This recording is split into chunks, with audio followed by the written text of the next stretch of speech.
Shalom. First off, I want to give all praise, honor, and glory unto Yahweh, Bahashem, Yahweh Shai, Baharachak I want to give double honors to the apostles, elders, and bishops of GMS who have taught us this word, teach us this word today.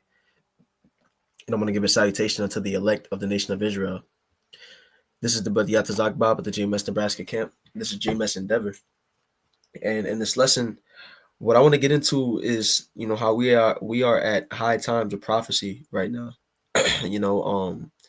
I was speaking with a brother in the camp and just, speaking on how everything that we see that is taking place, according to biblical prophecy is boosting our faith, and it's bringing us joy because we need these prophecies to come to pass for the end to come and for our kingdom to come. Because as it reads in 2 Peter chapter 3, verse 13, it says, "Nevertheless, we, according to his promise, look for new heavens and a new earth, wherein dwelleth righteousness." And the scriptures tell us in 2 Ezra chapter 4, I believe verse 28 or 29, that it says that the evil is sown, but the destruction thereof is not yet come. If therefore that which is evil be not uprooted, and that which is evil, passed not away, then cannot it come that which is sown with good, roughly paraphrasing the precept. And so this wicked kingdom that we're in right now has to be destroyed. These prophecies, have to come to pass, even though, they are times of calamity, times of hardships. They have to come to pass for, the righteous, kingdom of Israel to be set up underneath our Lord. But everything we've been seeing in the news are things that we've been prophesying about and, have been saying will come to pass for years. And we're seeing further steps along in prophecy, as the scriptures say, Habakkuk chapter 2, verse 3, "For the vision is yet for an appointed time." So the Lord has everything, all the prophecies that we read about in the scriptures have a specific time when they're supposed to happen. The Lord has it set up where, they will come in their due measure. And, he sends his prophets ahead of time before these things come to pass to let the people know that these things are going to come to pass. Now, it can seem like things are taking a while or things are, the Lord is being slack, but no, everything comes in its due time. And once these things start to happen, the ball is really just going to start rolling downhill, because as we're seeing, you know, different things in prophecy has been happening at a more frequent rate. As the scriptures say, let's get Matthew chapter 24 and verse 32. I put 42. I didn't mean to. No, not 32. This is a good precept too, though. Matthew 24 and 42, which says, "Watch therefore, for ye know not what hour your Lord doth come." And it says to watch, and this is what our jobs are as prophets. But all of us believers in this truth, the men, women, and children, we have to be looking at the things going on in the news and watching, because these things are going to increase our faith. It's going to show us that what we've been looking for scripturally, we have to watch and see if it's happening in real life. And, it's going to let us know that the things that we're believing on, the things that we're waiting on, they are happening. The Lord is moving things.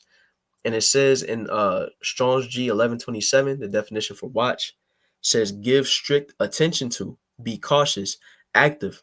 We're active in this truth. We're constantly watching. We're looking into the news. We're seeing what moves are being made.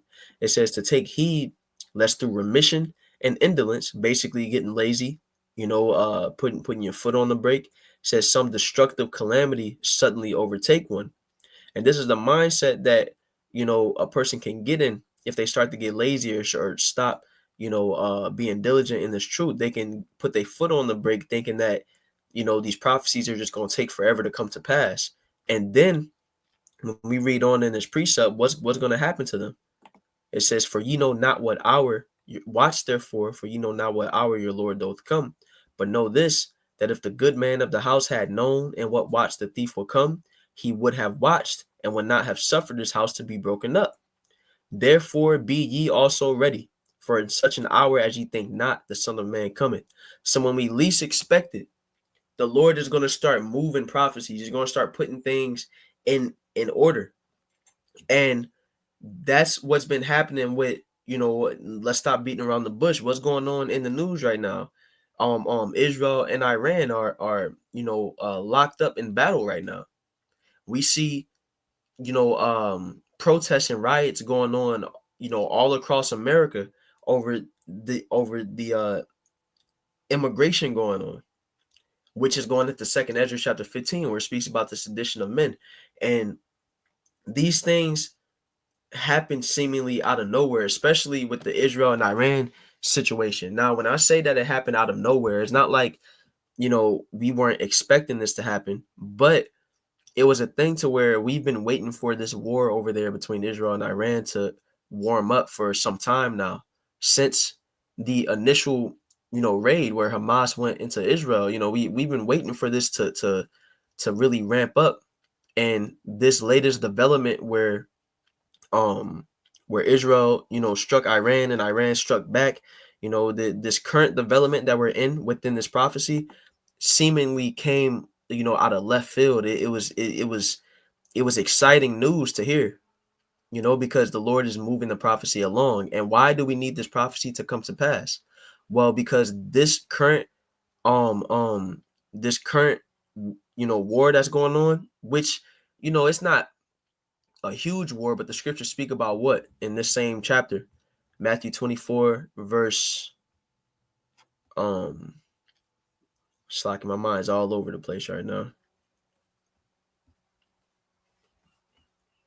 Matthew chapter 24 verse 6, and ye shall hear of wars and rumors of wars. That's a rumor of war going on out there in the Middle East right now. It says, see that ye be not troubled, for all these things must come to pass, but the end is not yet.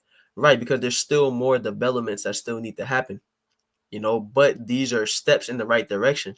And so what's going on out there right now is a rumor of war, because they have their battle going on, but this is a step in the direction of World War III. Let's read Revelation chapter 11, verse 14. It says, the second woe is past, and behold, the third woe cometh quickly. World War III is what is going to lead to the destruction of Babylon the Great, which is America. It is going to lead to the destruction of Esau's kingdom, which leads to what? Our salvation. And how is World War III going to come about? Well, the scriptures say, let's grab it.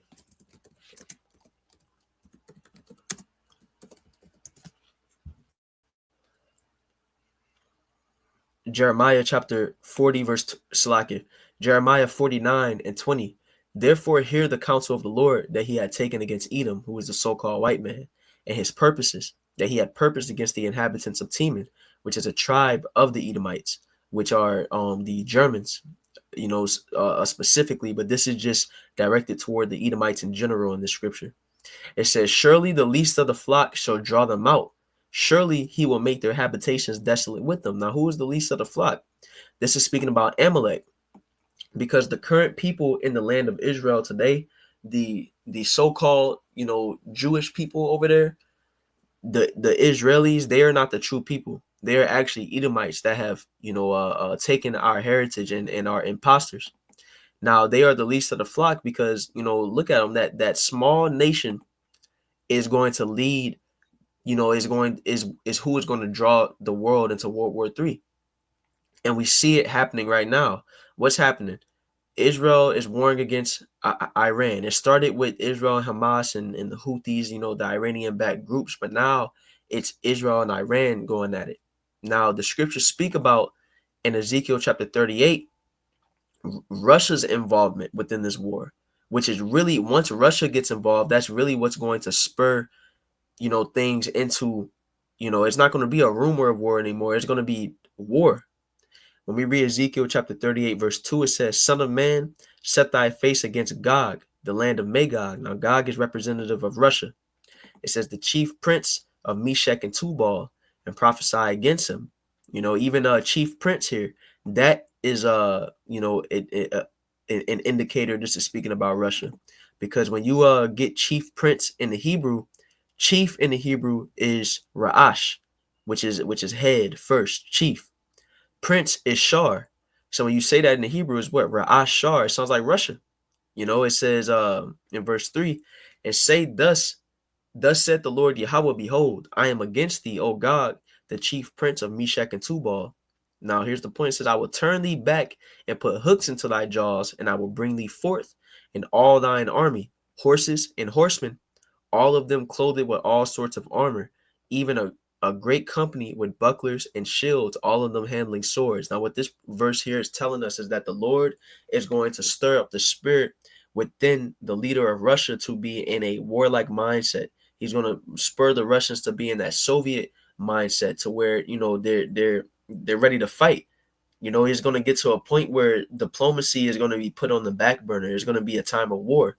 And when we read, it says that Russia is going to be aligned with which people? Persia. First and foremost, it says Persia. And the modern day Persians are who? The Iranians. It says Ethiopia and Libya, which are African nations. It says Ethiopia and Libya with them, all of them with shield and helmet. Gomer, which is Turkey, and all his bands, the house of Togarmah, which is Turkey, of the north quarters and all his bands, and many people with thee. And this is an important verse. It says, be thou prepared and prepare for thyself, thou and all thy company that are assembled unto thee, and be thou a guard unto them. So it's saying that Russia is going to be a guard to these different nations that they're going to be aligned with within this war, which is saying that Russia is going to come to support Iran. Now, who is always supporting Israel? Who always has Israel's back? America. In fact, in this current situation that's going on between Israel and Iran, Trump is acting like he didn't have anything to do with this development. He didn't have anything to do with Israel making any attacks. But then you have different sources saying that America was in the know. They were, privy to what Israel was doing. So all in all, the point is, America is always having Israel's back. They always funding them for their wars they want to fight. If Israel is in trouble, America is going to back them up. There's American troops on the ground over there right now. So once Russia gets involved and is backing up Iran, America is going to be looped up in that war as well, which is going to lead to what? Russia shooting missiles along with the smaller, weaker countries that have missile capability as well. They're going to shoot their missiles over here on America, which is how Babylon the Great is going to be destroyed. The scriptures speak about it in 2 Peter chapter 3, verse 10. But the day of the Lord will come as a thief in the night. And it's going to come as a thief in the night to those who aren't watching, who are going to be caught off guard. It says, in the which the heavens shall pass away with a great noise, and the elements shall melt with fervent heat. The earth also and the works that are therein shall be burned up. You can line this precept up with Malachi chapter 4, where it talks about the day that shall burn as an oven. What this is alluding to is nuclear fire. Because it says that, the day of the Lord is when what is going to happen? The heavens shall pass away with a great noise. The elements shall melt with fervent heat. That's when these missiles hit over here, and the great temperature of fire from those missiles are going to burn the elements. There's going to be a mushroom cloud from that, from the missiles. It says the earth also and the works that are therein shall be burned up, right, from the thermonuclear fire. And so it's like I lost my train of thought. Why it's on my mind? Let's get that Malachi real fast, through the Spirit. There's Malachi chapter 4, verse 1. It says, for behold, the day cometh that shall burn as an oven, and all the proud, yea, and all that do wickedly shall be stubble. And the day that cometh shall burn them up, said the Lord of hosts, that it shall leave them neither root nor branch, right? Because this coming destruction is going to accomplish many things. Not only is this destruction going to destroy America and bring down Esau out of power, but simultaneously the elect is going to be saved from the destruction that's going to come upon this place by way of the Lord's chariots, where they'll be beamed up, and saved, in what this world knows as UFOs. And so as the elect is saved, the 2/3 who are here in America are going to be destroyed, the wicked of the nation of Israel. And so, we're waiting for this prophecy to really develop. Now, don't get me wrong, the stage that we're in right now, this isn't the end game. We're still waiting on, further developments, of course, but this is as close to the end as we've ever been, and so it's still exciting because simultaneously as you have this war going on over there, what else do you have going on? Well, here at home in America, hey, let's read 2nd Ezra 15-16. For there shall be sedition among men. And what is that sedition? Let's get that in the etymology real fast. Sedition in the etymology is rebellion, uprising, revolt, factitious commotion in the state, concerted attempt to overthrow civil authority. And hey, look at this right here. It says riot. And that's what's going on in America right now. There's riots going on because what? The citizens of America is getting tired of what, Trump has been doing. He's been sending ICE to, quote unquote, deport illegal immigrants, which that's the image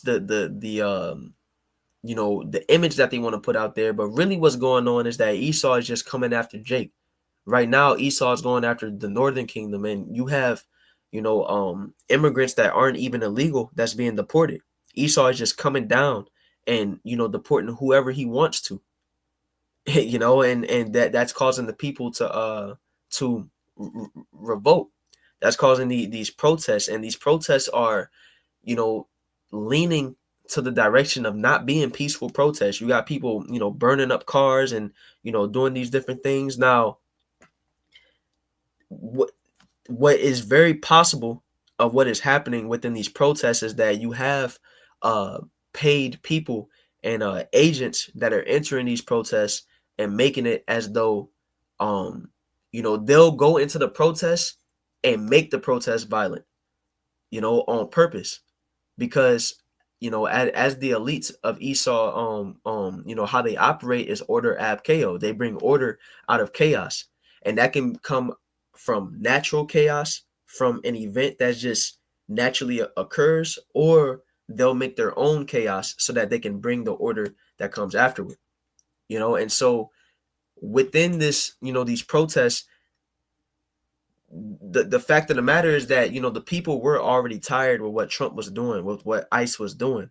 But what Esau will do is, basically egg it on even further so that tensions can rise even more. Because once those tensions rise, that's when Esau is going to come in. And then what? Well, we see Trump has did, under Title 20, he sent out the National Guard. He sent out Marines to, help calm down these protests. That's how Esau moves. He'll make it so that it's out of hand and then send martial law. That's how Esau operates. For example, let's finish this precept and then I'll expound on the point. It says, for there shall be sedition among men and invading one another. They shall not regard their kings nor princes, and the course of their actions shall stand in their power, right? Because the people are going to be doing what they want to do. They're not going to listen to the government. And a quick point that I want to make, this right here is why Israelites, if we calling ourselves Hebrew Israelites, if we believe on this truth, we aren't supposed to be looped up in these protests and, trying to join in on these riots or nothing like that. We're going to leave this for the people, because we want these things to come to pass. We want, people to, fulfill prophecy, but this isn't our place to be trying to, protest against Esau ourselves and, try to, riot, because the scriptures say what? Romans 13:1. Let every soul be subject unto the higher powers, for there is no power but of the Most High. The powers that be are ordained of the Most High. What this is telling us is, basically to be subject unto the government, not trying to do no governmental overthrow, not trying to bear up arms against Esau, not trying to bring down Esau by carnal means. Our job is to bring out this word, to continue to prophesy, because this is what is pulling down the stronghold of Esau's rulership. Now, don't get me wrong, there's a limit to this precept. We aren't subject to everything that the government says, because, for example, in 2020, when that C-19 shot was out there, the government was saying, get that, and we didn't get it. And the same thing that's going to happen when the CHIP is mandated. Yeah, we're not going to listen to the government. But when it comes to, for example, if we're out on the highways and the police come up and they're telling us that we got to pack up and go, then we're going to listen.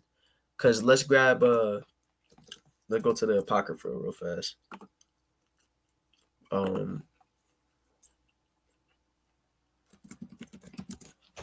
me see if I can find it real fast. Nope.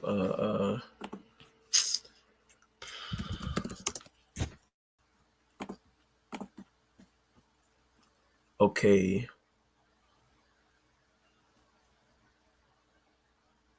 Damn, I want to find this precept really bad, but if I can't, I'm gonna just paraphrase it.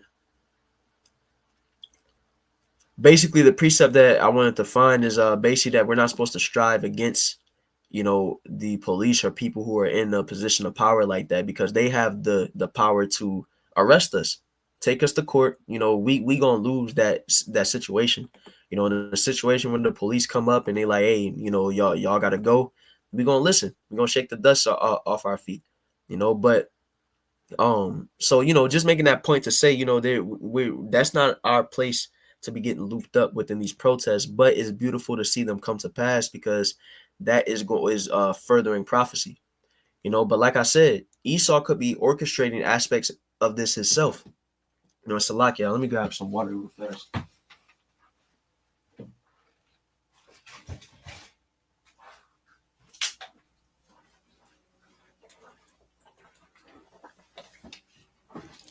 Yeah, Esau could be orchestrating aspects of this himself. Not could be, he is. Because as the scriptures say in Revelation 13:11, and I beheld another beast coming up out of the earth, and he had two horns like a lamb, and he spake as a dragon. Now, when it says he had two horns like a lamb, what is this speaking about here? This beast that had two horns and spake as a dragon. This is talking about here in America. Those two horns are the two party systems. You got the Republicans and you got the Democrats, and the people here in America that aren't in the know think that the Republicans and Democrats are really just two parties fighting against each other to see who can win the presidency and who can have control over the country in their term or whatever. But they're two sides of the same coin. Whether a Republican or a Democrat is in office, they're doing the bidding of the higher ups. They're doing the bidding of the elites, and ultimately the bidding of Yahweh Bahashem Yahweh Shai. But what we seen happen when Biden was in office was that, over a period of time, we seen a bunch of immigrants come into this country, and they were flooding in, and there seemed to be nothing being done about it. But now Trump has come into office, and now they're cracking down on the immigrants. Now ICE is out here, doing their thing, and now the riots are coming out of it. Now Esau is trying to enact martial law, because like I mentioned, the National Guard, the Marines, they're out on I believe title 20. But if it gets to a point where the president deems the riots and protests that the Marines is at, it gets to the point where they're too violent, where he has to put more power within the Army's hands, then he's going to enact the Insurrection Act. He's going to make it to where the Marines have more power. They have the power that the police have to, make arrests, to be violent themselves, to do these different things. And so Esau does different things and makes it seem like, things are naturally, occurring, but he's stirring the pot so that he can, make his agenda come to pass. Which it really is the Lord's agenda, because everything that Esau is trying to do is fitting right into prophecy, fitting right into the Lord's hand.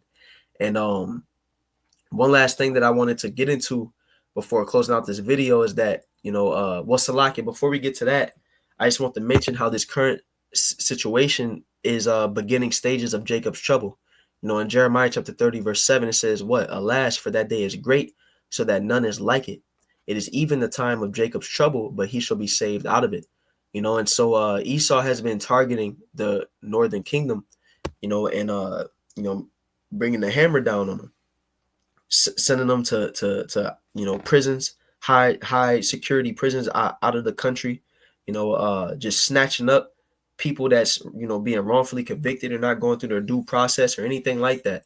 And Esau is targeting Jake. He's targeting the Negroes, Latinos, and Native Americans, because we don't see any immigrants from different nations being targeted. We only see right now the Northern Kingdom, and you got Haitians being targeted as well. But just like Trump said, he said that eventually he wants to go after homegrowns, people who are born and raised here in America that he deems needs to be snatched up and sent to Guantanamo Bay, that needs to go through these different things. That's showing how Trump eventually wants to come after Jake. So these are beginning stages of Jacob's trouble, but while we have the war going on in the Middle East right now, while we have everything going on in the country right now in America, it's very exciting. It's further steps in prophecy. It's beautiful to see, but we still have to wait for more major prophecies to come to pass before we're really at the end of the end of the end. We're approaching, but there's still things that need to come to pass, such as what? The chip. And we've been seeing that in the news more often. We've been seeing how you have different companies, basically rivaling each other to bring out better, RFID chip technology.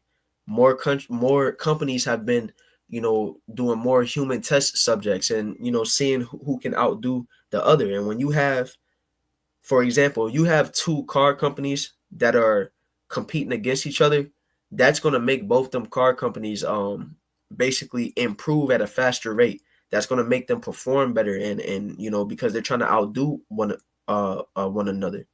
So with these RFID chip companies that are pushing these brain computer interfaces, and basically what it speaks about in Revelation 13 verse 16 on down, that's going to make that prophecy come to pass faster.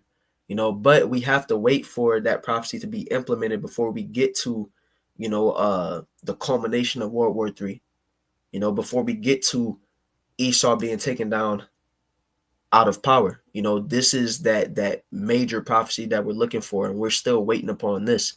So just like I'll quote the Apostle Ramlav's video that he made today. He said, we're one excited, we're not too excited. This is exciting. It's beautiful times that we're in, but there's still more that has to come to pass. And we're going to continue to watch, continue to hope that, these prophecies continue to go forward, that we don't get in, many more stale moments, because, it happens. But those are the contractions, that's happening, in terms of prophecy. I'll grab that last precept and then we'll close it out, because it speaks about that in I believe Second Ezra is 9. If it's not 9, then I believe it's 4, but we'll see. Here, let me see.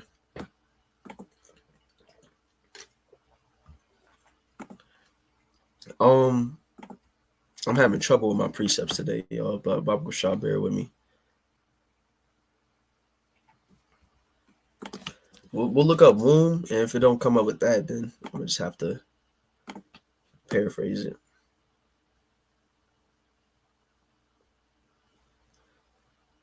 Yep. Here we go. Second Ezra chapter 4 and verse we'll start at verse 37.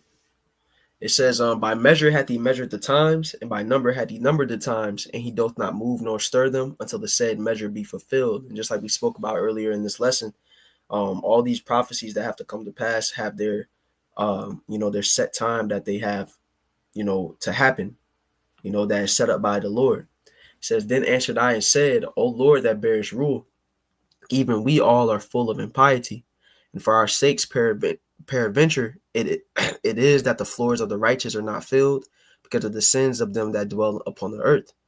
So he answered me and said, Go thy way to a woman with child, and ask of her when she has fulfilled her 9 months, if her womb may keep the birth any longer within her.